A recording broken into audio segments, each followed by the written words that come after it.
Bienvenida, bienvenido a Efectividad. Aquí hablamos de efectividad, pero sin olvidar las cosas importantes de la vida. El episodio de hoy se titula La efectividad de lo descentralizado. Este término se está oyendo cada vez más, pero es algo confuso de entender. Así que en el episodio de hoy vamos a intentar explicar este concepto y algunos otros relacionados para ver qué nos compensa más y buscando, por supuesto, la efectividad total. Básicamente, descentralizar es dispersar funciones, poderes, personas o cosas fuera de una ubicación o autoridad central. Lo repito porque verás que puede aplicar a muchas cosas. Dispersar, o sea, dividir y alejar entre sí funciones, poderes, personas o cosas. ¿De dónde se disgrega o de dónde se aleja? Pues de una ubicación, de un sitio o de una autoridad central. El origen de esta palabra parece ser que viene de 1800 aproximadamente y se cree que se comenzó a usar a raíz de la Revolución Francesa, que lo que intentó fue descentralizar el poder. Unos pocos tenían el poder, la gente se cansó y los sacó del poder a la fuerza e intentó descentralizar, repartir el poder en el pueblo. Este concepto se puede aplicar obviamente a política, de ahí su origen, pero también a otras áreas. Por ejemplo, en política, en España se puede explicar de forma muy fácil porque hay un poder central, ¿no? El gobierno central, y luego unas autonomías, autonomías incluso a veces hasta localidades pueden tener cierto poder, ¿no? Pueden actuar de forma independiente, de forma descentralizada, sin contar con el gobierno central. Pero no pueden hacer todo, ¿no? Porque solo sería descentralizado el poder central, pero las autonomías a su vez serían centralizadas. A ver si lo explico bien, que me estoy enrollando. O sea, el gobierno central sigue teniendo el poder, pero no es absoluto. Las autonomías pueden hacer lo que quieran dentro de unos límites sin contar con el gobierno central. Pero sigue siendo centralizado porque en una autonomía no todo el mundo tiene poder. Los ciudadanos no se juntan para decidir, sino que hay un gobierno centralizado, aunque sea autonómico. Eso sería en política. En organizaciones empresariales, la empresa puede decidir descentralizar por ubicación o también por poder. Por ejemplo, una empresa que está bastante descentralizada es Johnson & Johnson, que tiene 200 equipos o 200 unidades de trabajo que funcionan de forma independiente. Obviamente no solamente hacen champú, sino que estas unidades se dedican a diferentes objetivos o trabajos. Pero aún así sigue siendo centralizada porque tiene un CEO, tiene un jefe, tiene consejeros, tiene funciones centrales. Otro ejemplo que viene muy al caso de la descentralización son las criptomonedas. Se habla mucho de economía descentralizada porque no hay un grupo de personas que deciden si se van a imprimir más o no billetes, ¿no? El precio de los impuestos, la inflación, el IPC y un montón de cosas más que funcionan en economía y que deciden unas personas en base a lo que sea, ¿eh? Bitcoin, digamos que escapa a esta centralización porque funciona con un algoritmo. ¿Quiere decir esto que es inmutable el algoritmo? No del todo. El problema es que para que un cambio en Bitcoin se lleve a cabo, tendrían que ponerse de acuerdo, muchas personas, como mínimo más de la mitad, o por lo menos más de la mitad del conjunto de monedas que hay en circulación, o de nodos que están en marcha, pues tendrían que decir, pues venga, vamos a hacer este cambio. Cosa que ha sucedido, ¿eh? O sea, Bitcoin no es inmutable como muchas personas piensan. Pero sí es descentralizado porque no hay nadie que lo esté gobernando. Eso funciona solo. Son las personas las que lo hacen trabajar. Además de la cuestión de la gobernanza, también se puede hablar, o sea, del poder, ¿no? Del reparto del poder. Se puede hablar de algo descentralizado por ubicación. Por ejemplo, durante la pandemia muchas empresas se vieron obligadas a trabajar en modo descentralizado. El jefe no estaba en la oficina y el subdirector en una oficina en el piso de abajo de un edificio y todos trabajando allí, sino que el jefe estaba en su casa porque no le dejaban salir y el director de recursos humanos estaba en su finca porque se había ido de vacaciones y le cogió la pandemia allí. Entonces muchas empresas estaban descentralizadas por ubicación. No había una ubicación central. En el caso de Bitcoin, la descentralización es doble porque existen nodos o equipos de trabajo en todo el mundo que están ahí haciendo funcionar el algoritmo. Y funcionar de forma totalmente autónoma, independientemente de que sea en China, bueno, que lo han intentado prohibir, pero sigue funcionando, en Rusia, en España o en donde sea. Además de la centralización, que resumido quiere decir que algo tiene un poder en el centro o está ubicado en el centro y de ahí se reparte, en vez de descentralizado, que sería en cualquier sitio o se gobierna desde muchos puntos, ¿no? Vale, además de la centralización y la descentralización, hay dos conceptos más que es bueno tener en cuenta y asociar. Porque el que algo sea descentralizado o centralizado no tiene por qué ser ni bueno ni malo. Todo depende. Hablamos, por ejemplo, del primer concepto de la regulación. Por ejemplo, Bitcoin está muy descentralizado, pero súper regulado, porque tiene un código con unas reglas que no te puedes saltar. Aunque no haya nadie detrás vigilándolo.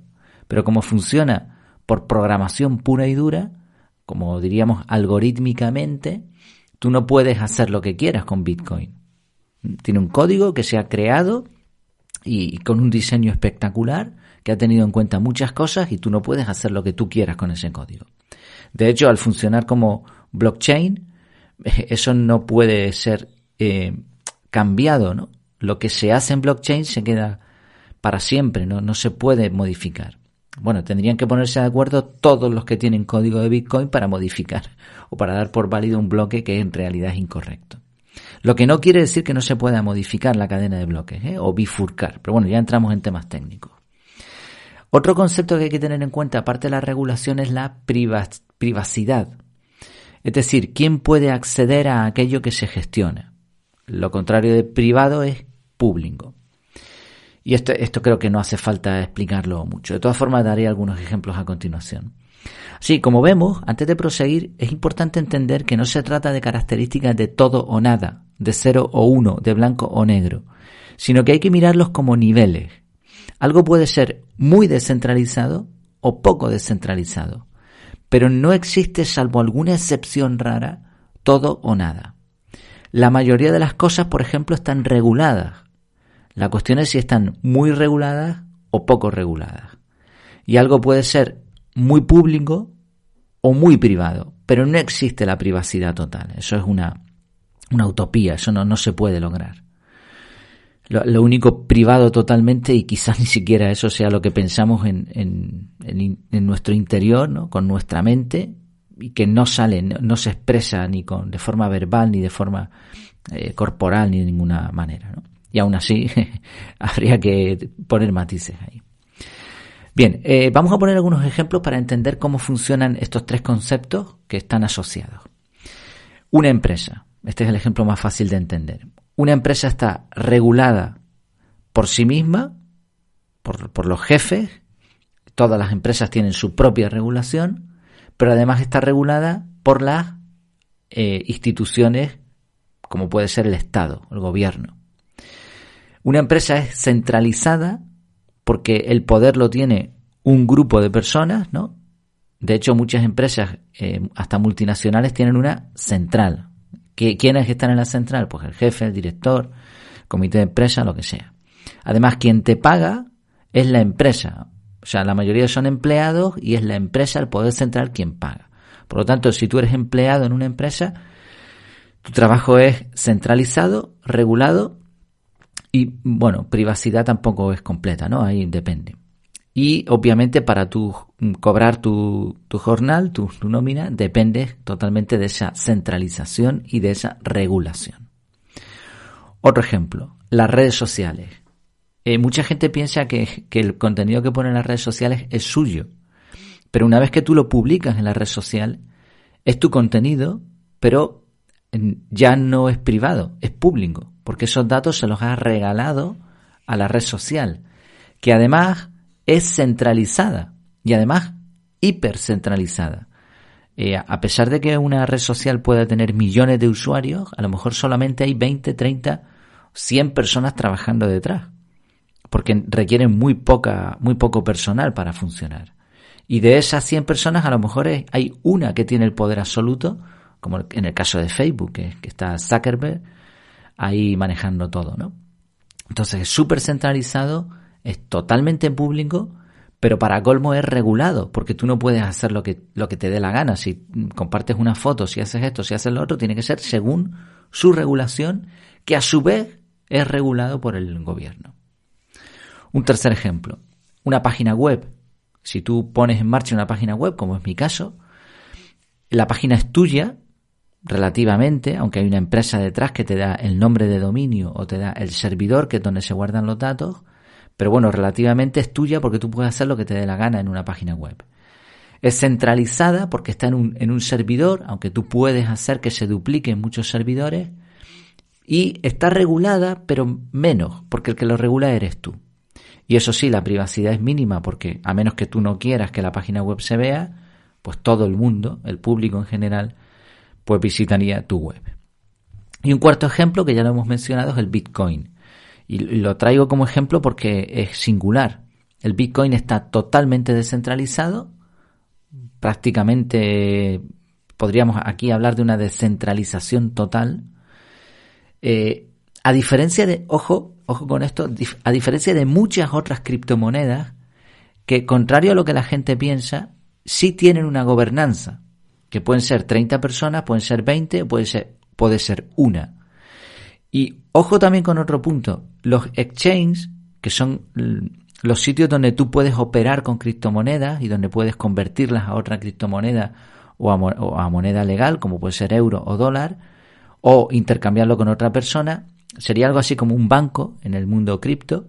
Los exchanges son empresas, que como empresas están totalmente centralizadas, totalmente reguladas, etcétera, etcétera.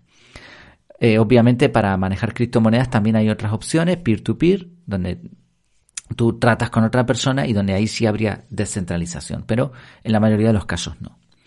El Bitcoin así, digamos, está descentralizado, no como otras criptomonedas, como muchas otras, está regulado por algoritmos, está totalmente regulado y tiene una privacidad bastante alta. La privacidad es tanta que, a pesar de los intentos de los gobiernos por controlar Bitcoin y otras criptomonedas, tú puedes seguir teniendo el control sin que nadie lo sepa. Y esto es un punto interesante porque al principio los gobiernos y muchas autoridades desdeñaban las criptomonedas como si fuesen una absoluta tontería. Sin embargo, ahora la Hacienda Española, por ejemplo, ya ha puesto en marcha protocolos para controlar tus criptomonedas. Y esto es una buena señal porque quiere decir que no era tan tonto eso, ¿no? Buena señal entre comillas, veremos. Sí, ya tenemos el concepto general, ya sabemos lo que es descentralizado, ya sabemos lo que es regulado y ya sabemos lo que es privacidad. Eso no hacía falta explicarlo mucho. Vale, llegamos al punto de la efectividad. ¿Cuál sería la combinación ideal? Bueno, ya habrás observado que hay que tener cuidado. No podemos dejarnos engañar por las supuestas ventajas de esto que llaman la descentralización, la desregulación, la privacidad absoluta.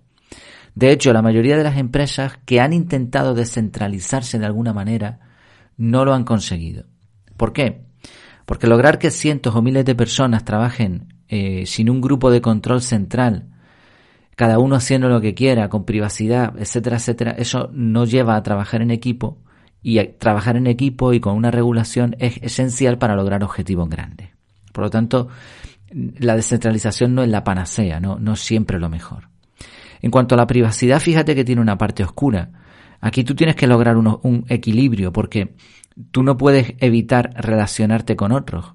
Y si es totalmente privado, no hay relación con los demás. Entonces, si tú quieres que tu web la visiten los demás, tienes que anunciarla y hacerla pública. Igual una tienda física, si tú la escondes, o si cierras la puerta y no le pones ningún cartel, no hay negocio. Además, las diferentes entidades deben poder comunicarse entre ellas. Esto es necesario, por ejemplo, ceder en tu privacidad para abrir una cuenta en el banco o comprar una línea de teléfono, etcétera. Igual, si construyes una red social cerrada, pues no va a ser social, no podrás compartir contenido. Entonces la privacidad tiene una parte buena, pero también tiene una parte negativa. Y en cuanto a la regulación, aquí la regulación es imprescindible. Sin regulación sería todo un caos.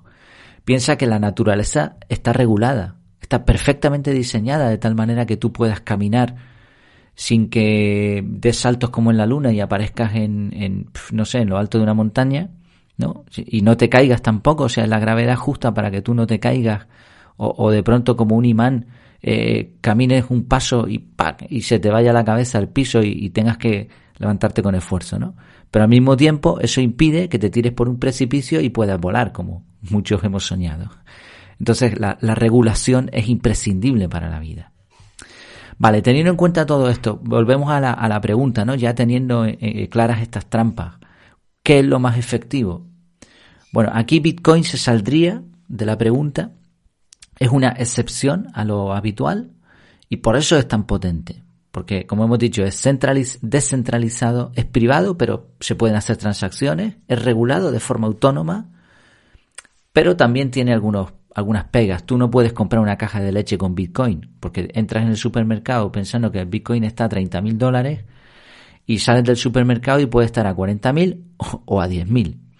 Si lo utilizas como inversión, puedes perder la mitad de tus ahorros en 10 minutos. Y la gente que no tiene las emociones bien, que controla y que tiene ese poder de decir no pasa nada, sé lo que estoy haciendo, pues vende como un regalo y pierde mucho, ¿no? Como en bolsa, algo parecido.